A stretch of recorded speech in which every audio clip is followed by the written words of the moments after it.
For this weekend's triple shooting in Miramar that took the life of an influencer. Now we have learned about a second victim, Arthur Lee Johnson III. He was known as AJ. He has died. Police say that this shooting happened on Sunshine Boulevard near the Turnpike early Sunday morning. Investigators say the shooting happened as a white sedan pulled up to the driver's side of that Lamborghini and then fired over a dozen times. 21-year-old Brianna Johnson, she's known as It Girl Brii. She was rushed to the hospital along with AJ and another man, also in that car. Brianna and AJ both died. That shooter is still on the run. On the morning of July 5th, 2026, the city of Miramar, Florida was breathing through a collective hangover. The 4th of July fireworks had finally gone silent, replaced by the humid, heavy air of a Sunday at 5:30 a.m.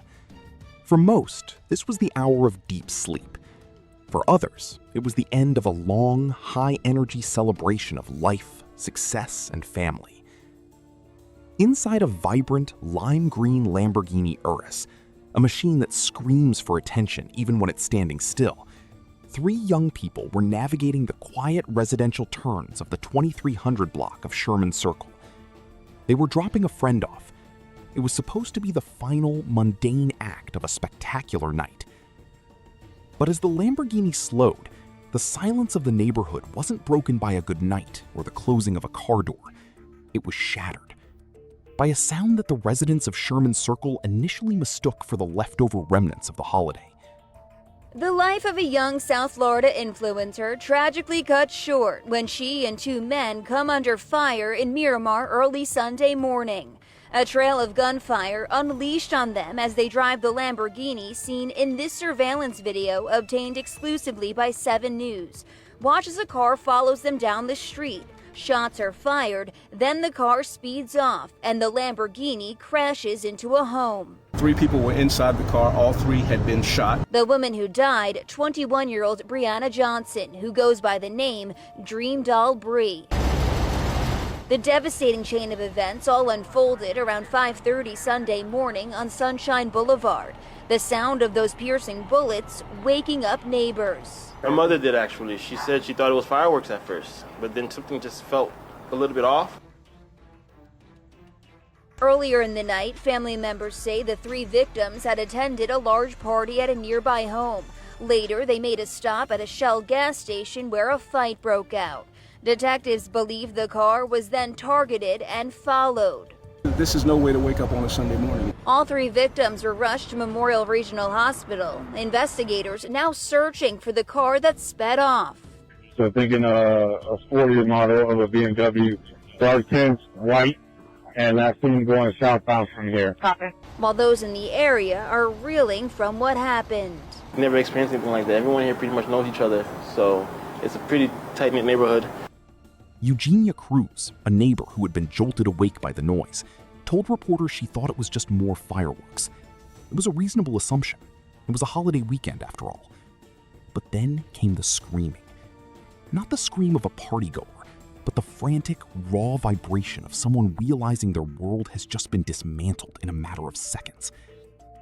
By the time the police arrived, the green Lamborghini hadn't just stopped.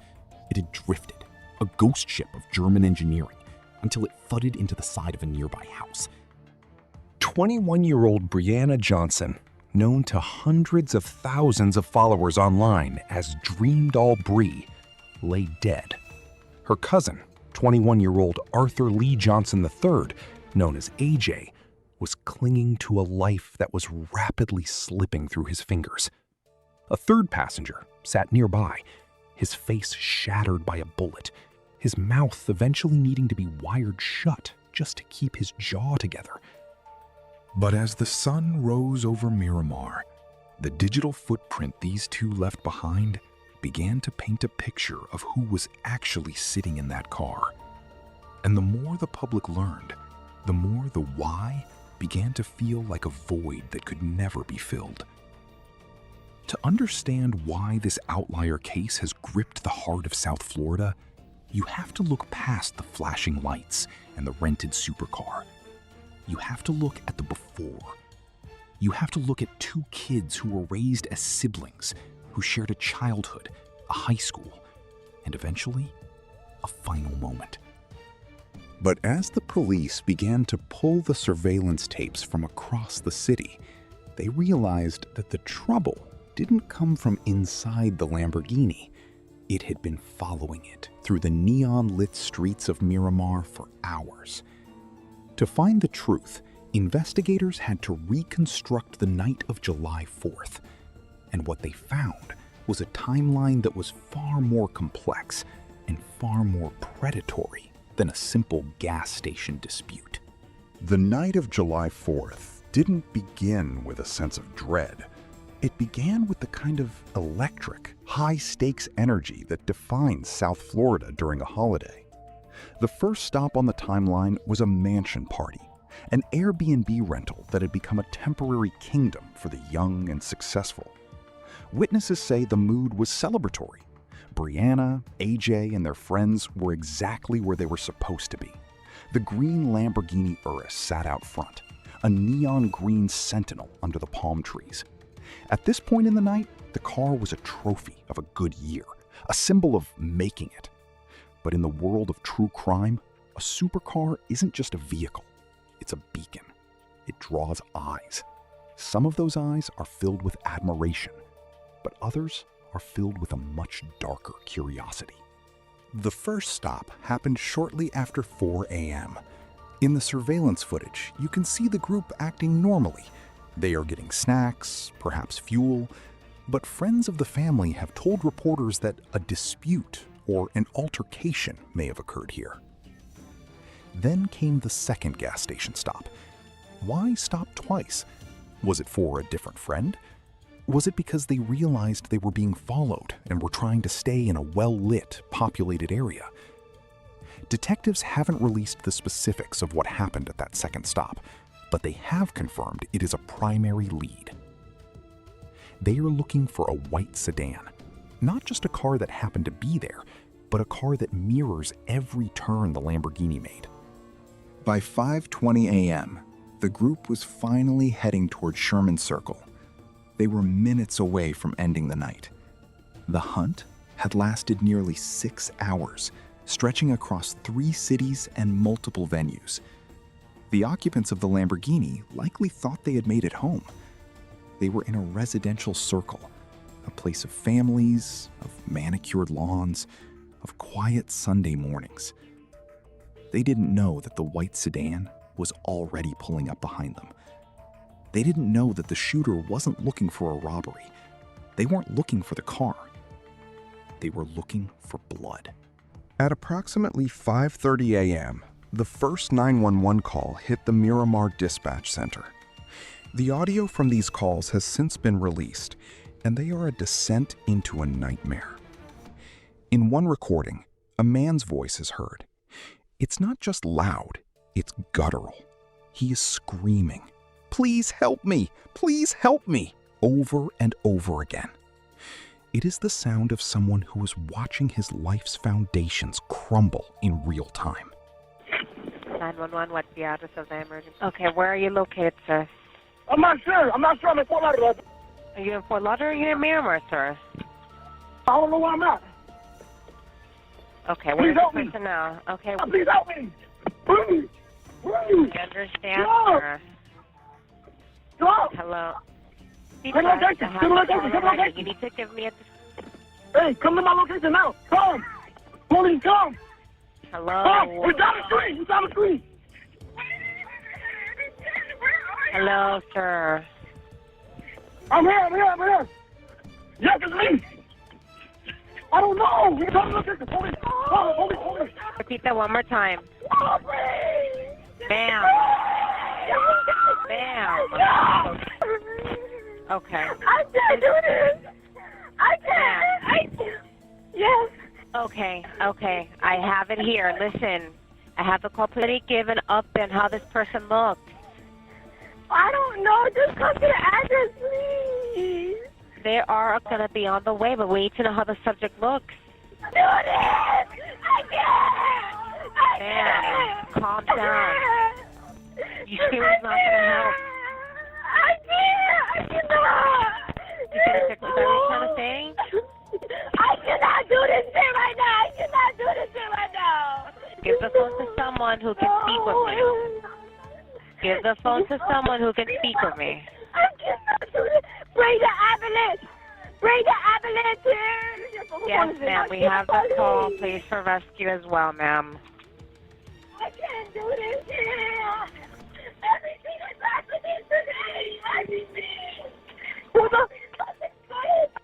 We have the call for police in the ma'am. Hello. Come, just come, please just come. Okay, Come. Sir, listen. Go ahead and tell me that address one more time because she gave me a different address. Okay. One second here. I'm updating this information. Okay. I'm updating this information here. 1 second. Brianna Johnson, sitting in the passenger seat, took the brunt of the attack. At 21 years old, the girl known as DreamDoll Brii to her fans, and Brii to the aunt who raised her, was killed instantly.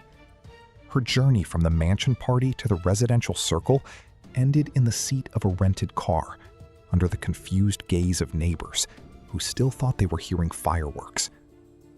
But the tragedy was only half finished, because as the paramedics loaded the stretchers, the focus shifted to AJ. He was still breathing, but the injuries he had sustained were catastrophic. The Johnson family was now living in a state of suspended animation.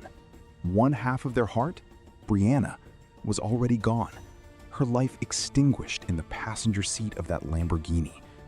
But the other half, AJ, was still there. He was fighting. AJ had been rushed into surgery. The bullets that had ripped through the car had found him as well, leaving him in what doctors described as extremely critical condition. For the next 48 hours, the city of Miramar waited. The fans of DreamDoll Brii waited. But no one waited with more agonizing intensity than Arthur Johnson II. Think about the psychological weight of those hours. You are a father. You have just lost your niece, a girl you helped raise, a girl who was like a daughter to you. And in the very next room, your only son is tethered to machines, his life measured in the rhythmic pings of a monitor. On Tuesday, July 7th, the silence in the waiting room was finally broken. But it wasn't by the sound of good news. The Miramar Police Department released a brief, clinical update that sent a second shockwave through South Florida. Arthur Lee Johnson III, the entrepreneur, the Mr. Senior, the young man who was supposed to build a clothing empire, had succumbed to his injuries. The hunt that began at a mansion party and ended on Sherman Circle had claimed its second victim. But there was a third person in that car, a young man whose name has been largely kept out of the headlines to protect his safety, but whose presence is the key to everything. While Brianna died at the scene and AJ died in the hospital, this third victim survived. But survival is a relative term in a triple shooting. He was shot directly in the face. The impact was so severe that surgeons had to wire his mouth shut. He was alive, yes, but he was physically silenced. He was the only person left who could describe the face of the shooter. He was the only one who could recount the exact words exchanged at the gas station, or the moment the white sedan pulled alongside them. As he began to provide details, the focus intensified on those gas station stops. Police began to ask, was this about the Lamborghini, or was it about something that happened inside the nightclub? In many South Florida drive-bys, the motive is retaliation. But the deeper the police dug into AJ and Brianna's lives, the less that theory held water. They had no criminal records. They had no gang ties. They were, by all accounts, good kids who happened to be driving a very loud car on a very dangerous night. Then there was the robbery theory, but the Miramar police were quick to dismiss it. Nothing was taken. The shooter didn't stop to grab a purse or a chain. They didn't try to carjack the Lamborghini. They fired, they watched the car drift into a house, and they vanished into the morning mist. In the wake of the shooting, the digital graveyard of TikTok and Instagram became a battleground. Because Brianna was a well-known influencer, the algorithm pushed the story to millions. And with millions of views came millions of opinions. The victim blaming was rampant. The logic was as old as time. If you are young, black, and successful, you must be doing something wrong. The Lamborghini wasn't seen as a reward for hard work. It was seen as evidence of guilt. Arthur Johnson II found himself in the impossible position of mourning his son while simultaneously acting as his son's defense attorney in the court of public opinion. He spent his interviews not just talking about his pain, but setting the record straight. He explained that AJ was an entrepreneur. He explained the clothing line. He explained that the Lamborghini was a rental for a holiday celebration, a common practice in South Florida. He wanted the world to see the kids in the crowns, not the victims in the car. He wanted people to understand that you can be successful without being a troublemaker. But as the days turned into weeks, the question remained. If they weren't the trouble, then who was? And why, out of all the luxury cars in Miramar that night, did the white sedan choose this one? This is where the story hits a wall of cold, hard silence. The Miramar Police Department has confirmed they are looking for that white sedan. They have the surveillance footage from the mansion party. They have the nightclub cameras. They have the eyes of the gas stations. In a city like Miramar, which is blanketed in license plate readers and high-tech monitoring, a car shouldn't just be able to vanish. But as of this moment, no arrests have been made. No names have been released. No suspect has been paraded in front of the cameras. This lack of an immediate caller tells us one of two things. Either this was a professional hit executed by someone who knew exactly how to stay in the blind spots of the city's surveillance grid, or the police are holding their cards so close to their chest that even the family is left in the dark.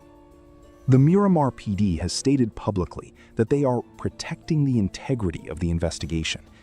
In the language of law enforcement, that usually means they have a piece of evidence, a fingerprint, a DNA match, or perhaps a clear shot of a face from one of those 4 stops that they aren't ready to share. They are waiting for the shooter to make a mistake. But for the residents of Sherman Circle, the integrity of the investigation doesn't help them sleep at night. They are left with the memory of the barrage. They are left with the image of a green Lamborghini drifting into a home like a ghost ship. Eugenia Cruz, the neighbor who first heard the shots, spoke for an entire neighborhood when she said the peace of their residential circle had been permanently altered. It's the realization that something so violent can follow you from the high life of a mansion party right to your own front door. While the detectives work the case, the community in Pompano Beach is attempting to reclaim the narrative. In the weeks following the deaths of AJ and Brianna, a movement began to form. It wasn't born out of the nightclub scene or the influencer world. It was born out of the hallways where they were once crowned king and queen. The Johnson family, led by Arthur II, partnered with the city of Pompano Beach to plan something that stood in direct opposition to the violence that took their children.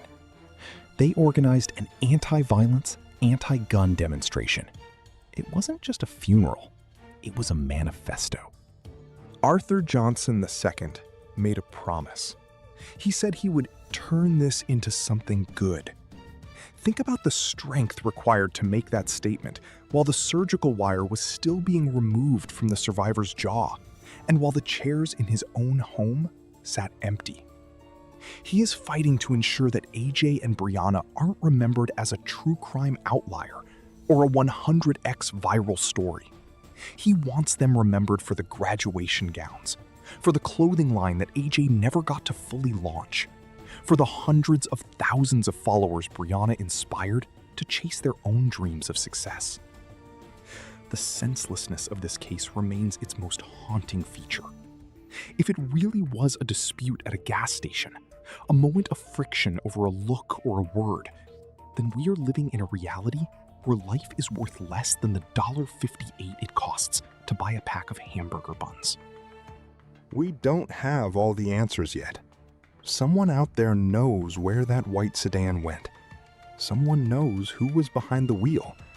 And until they come forward, or until the Miramar police finally break their silence, the family is left to mourn two siblings who did everything right, only for the world to go horribly wrong.